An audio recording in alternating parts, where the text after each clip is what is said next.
Bismillahirrahmanirrahim. Assalamu alaikum students. Today our topic is the first law of thermodynamics. My topic is the first law of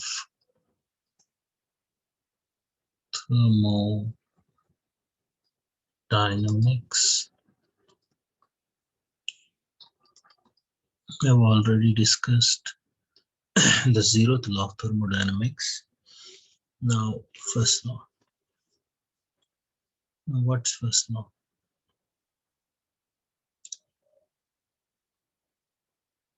Joule has performed many experiments. We will discuss some of them to understand first law of thermodynamics. One of the Joule's experiments is depicted in the following figure. I will draw a figure, then I will explain. My figure is like this. You can draw it with me, then we will explain.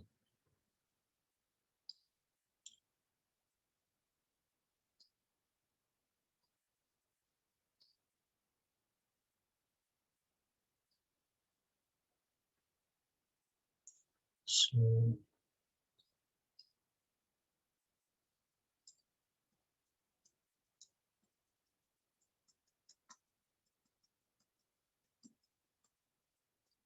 this is my container.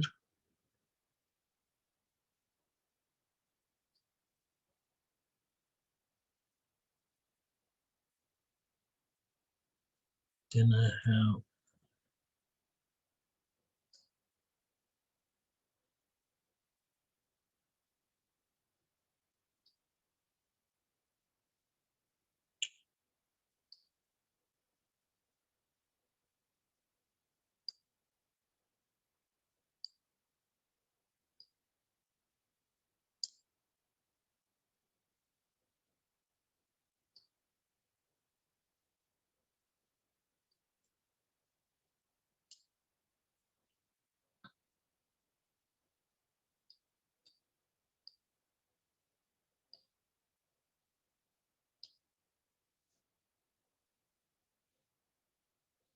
I will use another color.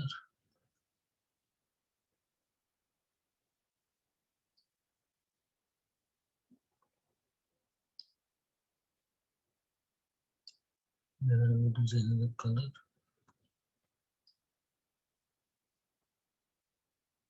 Then the color.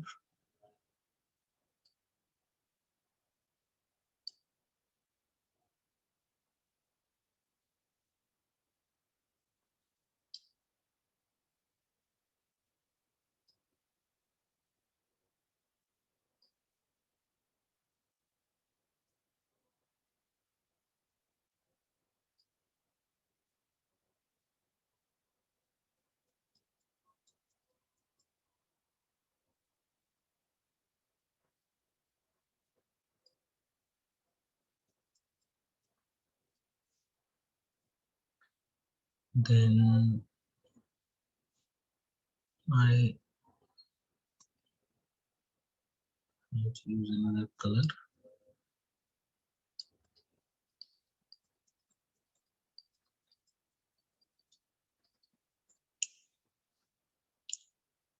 Then use this color.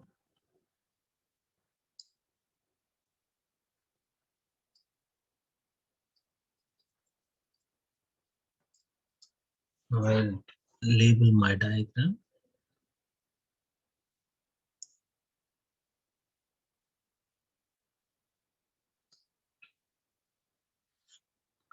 This is actually adiabatic wall.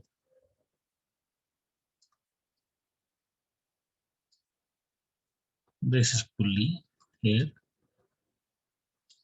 this is another pulley.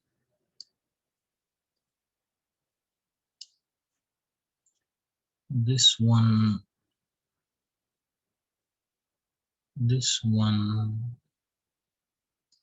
is paddle wheel. This is called churner, sort of stirrer. Here, this thing is thermometer. This is thermometer. Inside inside the container we have water. Here we have one weight. Here you have another weight. So these are weights. So this is one of the Joule's setup of one of the Joule's famous experiments. We have water inside a container. Container is adiabatically isolated from its surroundings. That means no heat exchange can take place between the surroundings and the system. System being my water, right? So I have water contained in a container which is adiabatically isolated from its surroundings. Now, and what happens if these weights fall? These weights will have some support. I'm not showing those supports. So when these weights fall, what will happen? They will bring this stirrer or churner into motion. Stirring will take place inside the water. That will heat the water. Its temperature will rise and that will be recorded by the thermometer, right? Now, same is true with another weight. If this weight falls, rotation will be in one sense. If this weight falls, rotation will be in opposite sense. For example, if it is clockwise rotation, if we look from above, it may be anti-clockwise rotation. Idea is weights will fall at constant speed. They will lose potential energy because if some weight falls through certain height, it loses potential energy. Now, if these pulleys are frictionless, energy lost by the falling weights will be transferred to the motion of this paddle wheel or churner or stirrer. This stirrer or churner will work on the water. Water will heat up. So here you have to understand we can heat something by adding heat directly. That's one way. Another way is you can stir something. If you stir some water, some liquid, you can heat it up because you are doing work on it.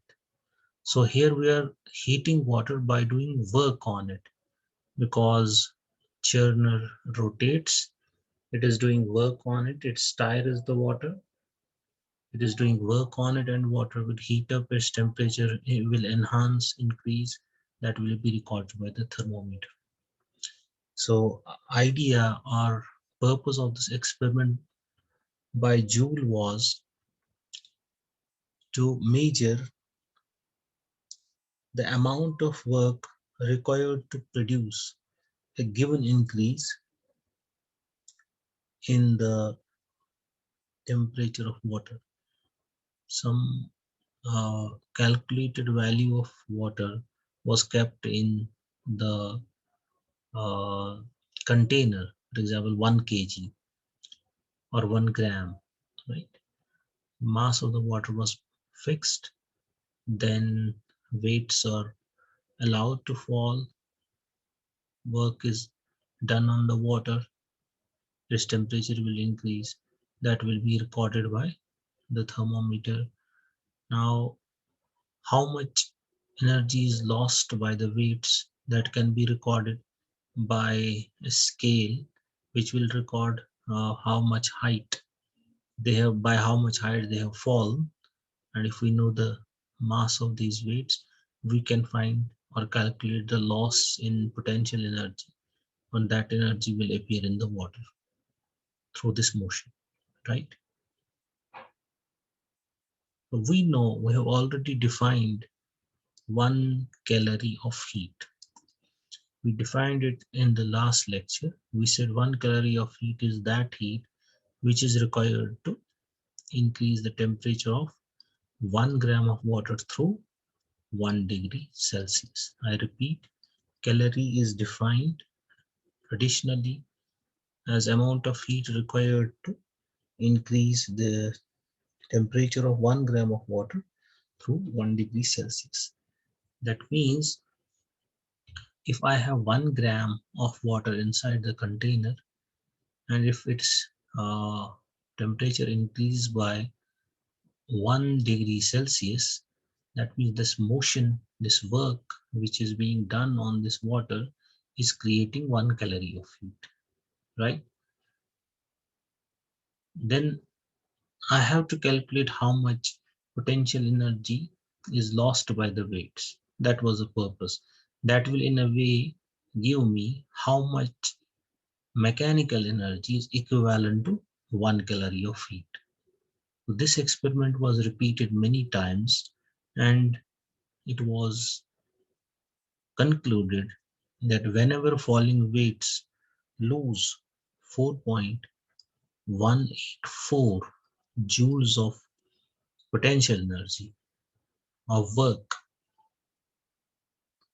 because when they lose this much energy, that much work will be done on the water. 1 calorie of heat is generated. Got it? Every time falling weights lose 4.184 joules of potential energy, 1 calorie of heat is generated inside the container.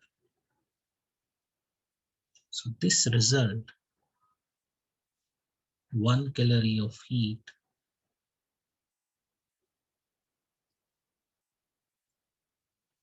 one calorie of heat is equal to 4.184 joules of mechanical energy. This result is called mechanical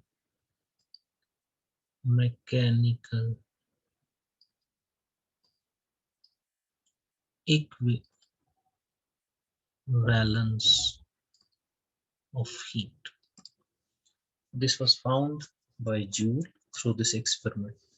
Mechanical equivalence of heat means that how much mechanical energy we have to spend to get a given amount of heat. That means you have to spend this much amount of mechanical energy to get this much amount of heat.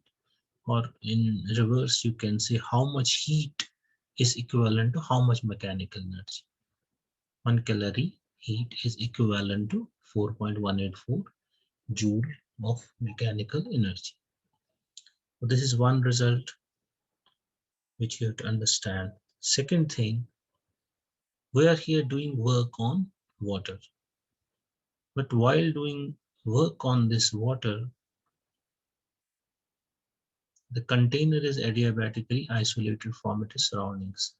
That means no heat can enter the system from the surroundings, and no heat can leave the system to surroundings. That means no heat exchange can take place between the system and the surroundings. This kind of work, when we do work on a system in such a way that it is adiabatically shielded from the surroundings, this type of work is called adiabatic work. So if I say I am doing adiabatic work on some system, that means I am doing work in such a way that my system is adiabatically shielded from the surroundings. That in other words means while doing work, there is no heat exchange taking place between the system and the surroundings. Now, there is another kind of experiment done by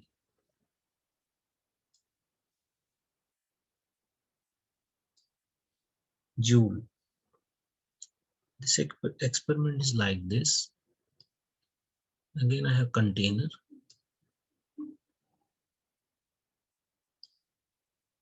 which contains water. So I have this container is again adiabatically shielded from the surroundings. So inside the container I have water, this water. What I do, I have here generator.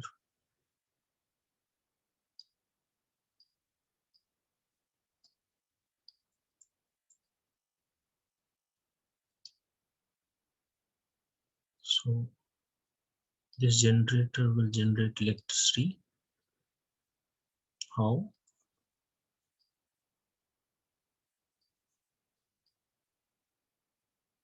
Like this.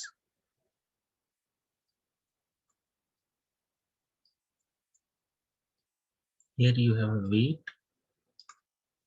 Weight will fall. Now there will be electromagnetic induction happening inside the generator. When weight will fall, a coil rotates in the magnetic field and you get electricity. That electricity is fed to an electric resistor. So we have an electric resistor. Weight falls, electricity is generated by the generator. That electricity is fed to the resistor. Resistor will heat up, that will in turn heat the water, and we will have here a thermometer inside this water that will record the increase in the temperature of the water. So again, we are doing work, adiabatic work. But in this case, we are doing adiabatic work. The manner of doing work is different. Previously, we were doing adiabatic work, and that adiabatic work was done at the cost of lost in potential energy of the weights. Here we are doing adiabatic work electrically. Now if we treat here the water and this electric resistor as a system, the electric work gets converted into heat and that heat is the system, right? There may be another ways of doing adiabatic work. Now, when we are doing adiabatic work, it is not necessary we use water inside the container. We can use other kind of systems. For example, we can use gases, we can use solids, and we can do work adiabatically on gases, solids. And when we are doing this adiabatic work, what we are doing actually, we are changing the state of the system. State, macroscopic state. That means before doing work, it will have certain macroscopic variables. It may have some state 1, and when we are doing work on it, the macroscopic parameters of the system will change. We are taking it to some state 2, right? I repeat. First, I said that this experiment was conducted by Joule to find this relation. Done. Then I said the way this type of work is called adiabatic work. Then I said we can change the manner of doing work. We can do this way work. Then I am saying it is not necessary we take water. We can take our system as gases or solids. Then another point, when we do this adiabatic work on these systems, we're changing their state from state 1 to state 2. So these experiments were repeated on different systems and it was concluded. What was concluded? I write it, then I state, then I will explain it. It was concluded the adiabatic work done on a system, the adiabatic work done on a system in taking the system from state 1 to state 2 is, this is important, I change the color, is independent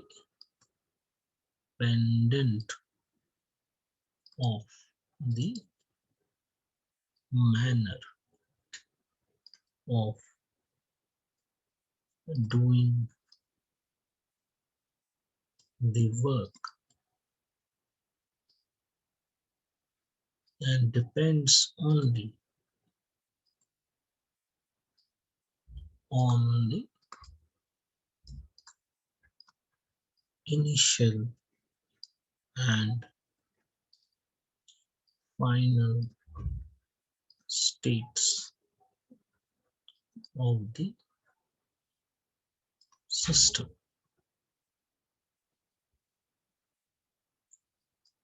Try to understand it. We're saying the adiabatic work done on a system. System can be any system. In taking the system from state 1 to state 2. As I said, when we are doing the work on the system, we are changing its state. Is independent of the manner of doing the work and depends only on the initial and final states of the system.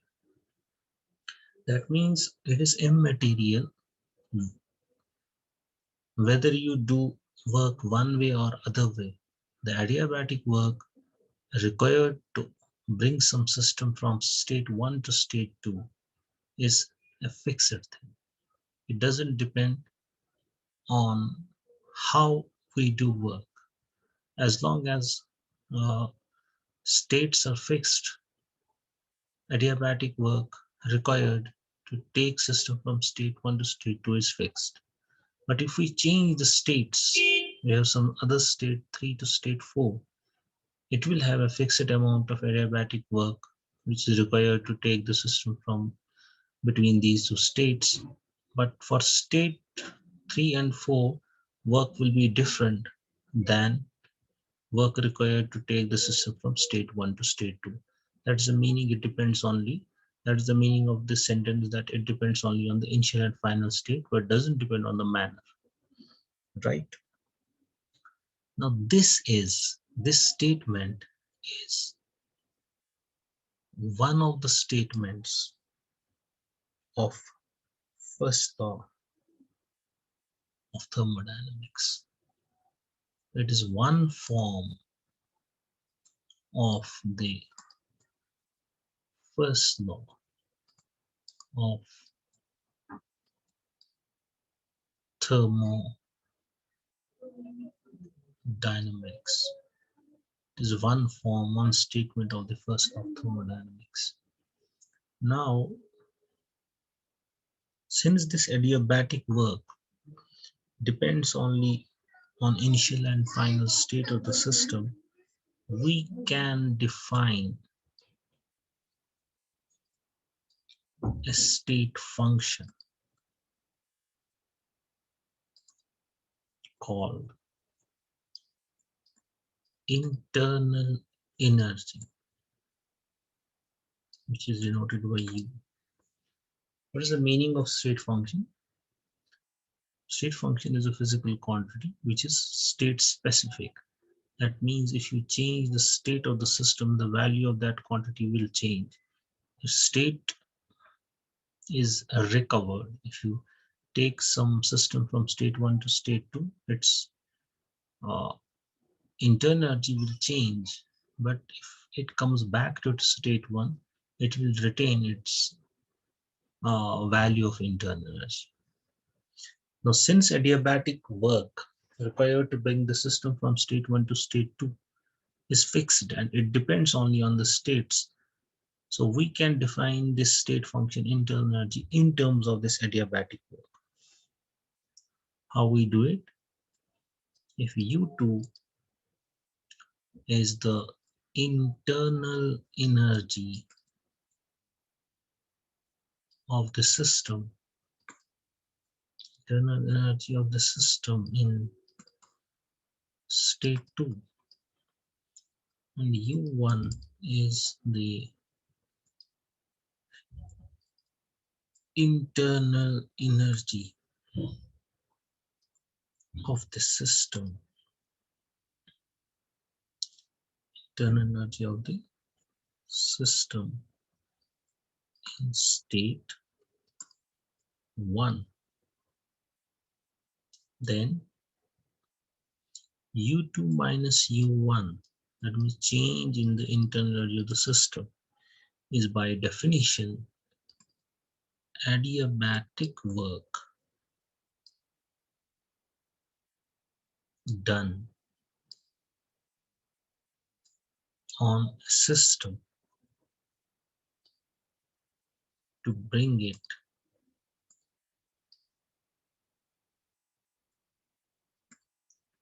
from state 1 to state 2. This is the definition. U2 minus U1, the change in internal energy, is equal to adiabatic work done on a system to bring it from state 1 to state 2. You can write it W adiabatic, right? That means if I am doing 10 joules of adiabatic work to bring some system from state 1 to state 2, then in state 2, it will have internal energy greater than that of state 1 by 10 joules. That is the meaning of this thing. The question is, if we remove the adiabatic wall on a system, if we remove the adiabatic wall which was covering our container, that means if we do non-adiabatic work, non-adiabatic work. Non-adiabatic work means we are doing work on the system and our system is not adiabatically isolated from its surroundings. That means heat exchange can take place between the system and the surroundings while we are doing work. Such work is called non-adiabatic work. Now, this non-adiabatic work required to bring some system from state 1 to state 2 does depend on the manner of doing work. I repeat, non-adiabatic work required to bring the system from state 1 to state 2 does depend on the manner of doing work. It does not depend only on initial and final states. It also depends on the manner of doing work. But one thing is fixed. Non-adiabatic work required to bring the system from state 1 to state 2 is not fixed for a given pair of states. It does depend on the manner of doing work, but another thing is fixed. What is that thing? Non-adiabatic work plus net heat put into the system during that work.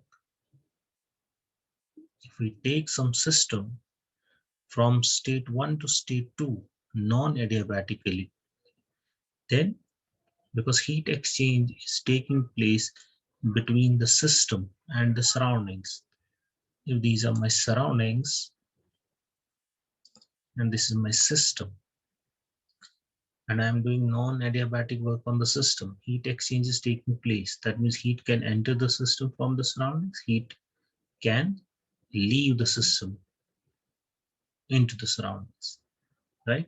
Then there is one thing called net heat put into the system. That means if 5 joules are coming out, 10 joules are going in of heat. That means net heat put in the system is 5 joule. Now, if Q is net heat put into the system, net heat put into the system, and W is non-adiabatic work done on the system. This is fixed. And it is equal to adiabatic work.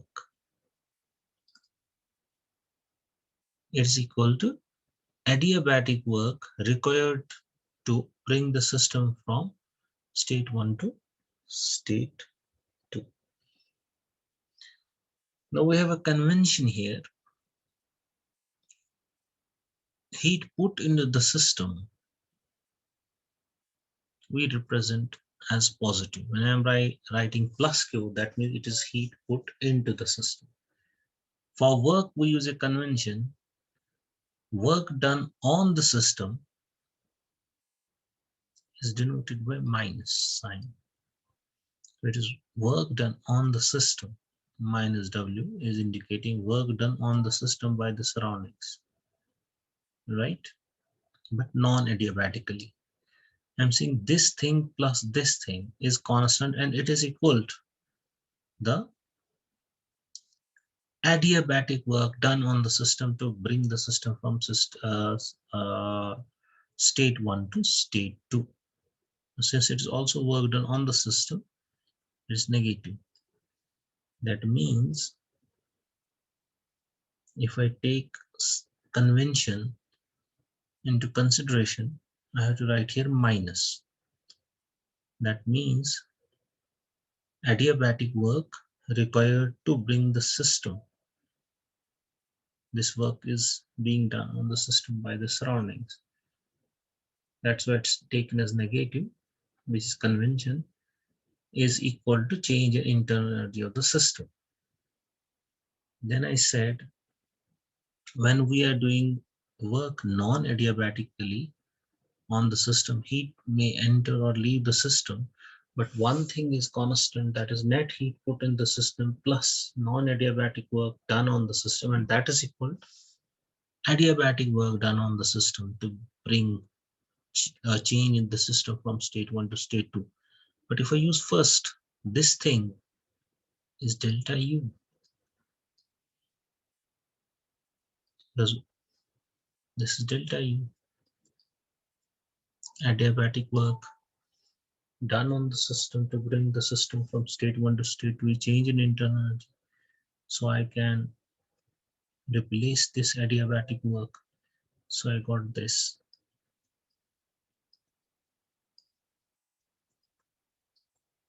Right? So this is more general way of writing the first law of thermodynamics. Now see, let this be my second equation.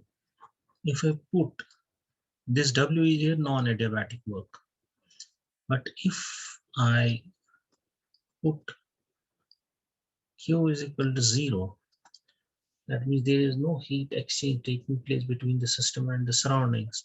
If I put Q is equal to 0, this W automatically becomes adiabatic work, and this second equation will become the first equation, right? So this is more general way of writing the first law, thermodynamics, because it includes non-adiabatic work done as well. So I repeat, adiabatic work, first form of first law of thermodynamics says that adiabatic work required to bring the system from state 1 to state 2 is independent of the manner of doing work. It depends on the initial and final states of the system. Then using this property, we define internal energy, which is a state function. Then we said if adiabatic wall is removed and work is done non-adiabatically, non-adiabatic work required to bring the system from state 1 to state 2 depends on the manner of doing work, but heat put into the system plus non-adiabatic work done on the system is fixed, and that is equal to adiabatic work required to bring the system from state 1 to state 2. So we can replace that by delta U because that is definition, and it gives us general form of first law of thermodynamics. Now we mostly write it this way. I take that minus W to the right hand side and write W plus delta U. Same thing. I have taken this W to the right hand side, it becomes plus. Now this I have to interpret accordingly because plus work means it's work done. It's work done by the system on the surroundings. Now see how we interpret it. It says net heat put into the system is equal to sum of two things. One, work done by the system on the surroundings because it's plus, and change in internal energy of the system. So we say this first law of thermodynamics is actually statement of conservation of energy. Statement of conservation of energy. And this first law helps us, I can say, due to this first law, we are able to define a state function called the internal energy, right? It simply says if we put some heat in the system, it can be used either by the system in doing work on the surroundings if no change in internal energy is taking place, if this term is zero, or if W is zero, this heat put in the system can go to change in internal energy of the system, or in general way, it will be partly used by the system to do work on the surroundings and partly in increasing its internal energy, right? So I hope you have understood this first law of thermodynamics. Next, I will give you a simple question as homework. Don't get irritated by homework. It's very important for everybody. So my question is, when 100 gram, when 100 gram of aluminium, aluminium shot, right? Aluminum shot, the same thing. Aluminum shot. Shot is piece, chunk, is heated to 100 degrees Celsius and placed in 500 gram of water.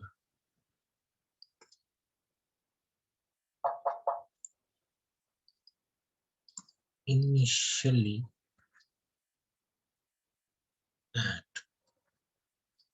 18.3 degrees Celsius, the final equilibrium temperature of the mixture, final equilibrium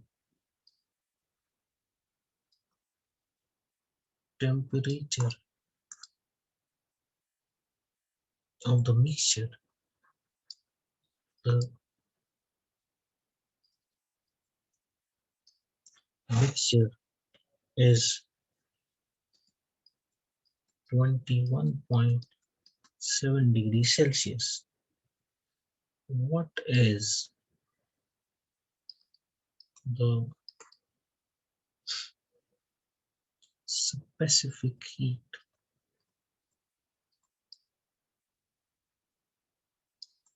of aluminum? Aluminum. It's one and the same thing. So try to understand this question. Question is, I first read it out. When 100 gram of aluminum shot is heated to 100 degrees Celsius and placed in 500 gram of water, initially at 18.3 degrees Celsius, the final equilibrium temperature of the mixture is 21.7 degrees Celsius. What is the specific heat of aluminum? This is a simple question. Do I try to explain it? I have an aluminum shot of mass 100 gram, right? I heat it to 100 degrees Celsius, right? Then I have water in some container, right? Whose mass is 500 gram. And its temperature initially is 18.3 degrees Celsius. Now when I put this aluminum shot in this, what will happen? Aluminum is at higher temperature, it will lose heat to the water, right? And temperature of the water will rise, right? Until equilibrium is established, right? And that equilibrium temperature of the mixture, that means aluminum plus water mixture, is given 21.7 degrees Celsius. From this information, I have to calculate the specific heat of aluminum. This question will be done using this relation Q is equal to mc delta T. Idea is simple. You will calculate how much heat is lost by the aluminum from this equation, right? And that heat will go into the water, right? Same equation will be used. And using those equations, you can solve for specific heat of aluminum, right? So this is all for today. Thank you. Work hard and God bless you. Assalamu alaikum.